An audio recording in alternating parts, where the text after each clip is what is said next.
Today's string figure is another string figure that's going to be displayed by laying it out on the table, and this one is a string figure foot.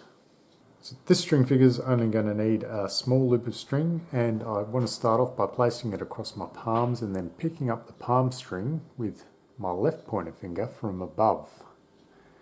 Just giving that a half twist away.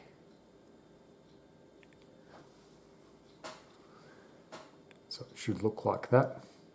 Then I want to use the pointer finger and ring finger on my right hand and pick up these two palm strings either side of that pointer finger. So I pick up that palm string and I want to pick up that palm string and pull it tight. Now I want to use the thumb on my right hand to pick up the near pointer finger string on the left side, and then my little finger to pick up the far pointer finger string. Then I want to drop the thumb on my left hand side and the little finger on my left hand side, pull it tight,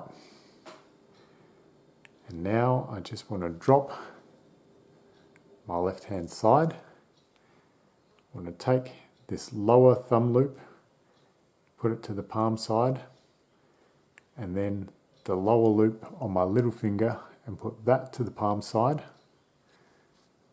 tighten it up, and then just gently take the figure off the hand, put it on the table, and then just arrange it until it looks like a foot.